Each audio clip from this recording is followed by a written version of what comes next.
Live in రిలేషన్షిప్స్కి సంబంధించి ఇప్పటికీ కూడా 2-3 సంవత్సరాలు 4 సంవత్సరాలు ఒక విధమైనటువంటి కమిట్మెంటో ఆలోచనో లేకపోతే ఫర్దర్ కాన్సిక్వెన్సెస్ మీద అవగాహన లేకుండా ఎలా పడితే అలా మూవ్ అవుతా ఎవరో ఒకరో కొన్ని సందర్భాల్లో ఇద్దరూ నష్టపోతున్నటువంటి వ్యక్తులకి ఇకపై చట్టపరమైనటువంటి అంశాల్లో ఆంక్షలు వచ్చేటువంటి అవకాశం కూడా ఉంది.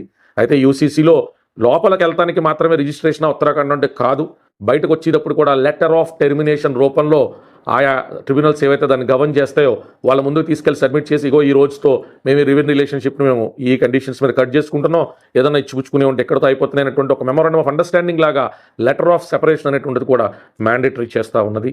కాబట్టి భవిష్యత్తులో ఎవరైతే న్యాయవాదులు ఈ ఫ్యామిలీకి సంబంధించినటువంటి చట్టాల మీద ప్రాక్టీస్ చేయాలనుకుంటున్నారో వారు యూసీసీని కూడా ఒకసారి స్టడీ చేస్తే ఉత్తరాఖండ్కి సంబంధించి మేలు జరుగుతుందని నా వ్యక్తిగతమైన అభిప్రాయం.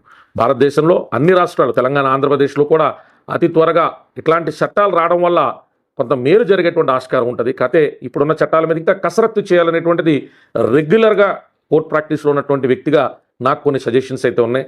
ఏదైనా లా కమిషన్ ముందుకి అట్లాంటివి వస్తే కనుక నేను తీసుకెళ్ళి నా వాదనలు వినిపించే ప్రయత్నం కూడా చేస్తాను. నా అబ్జర్వేషన్స్ అండ్ నా ఫైండింగ్స్ నా క్లయింట్స్తో నాకు ఉన్నటువంటి అనుభవం రీత్యా నేను వాటిని రిప్రజెంట్ చేసేటువంటి అవకాశాన్ని కూడా తీసుకుంటానని తెలియజేస్తూ మన ఈ ఇన్ఫర్మేషన్ ఎవరికైనా మన శ్రోతలకు కానీ వీక్షకులకు కానీ ఉపయోగపడుతుంది అనుకుని ఈ వీడియో చేయడం జరిగింది. జై భీమ్, జై భారత్.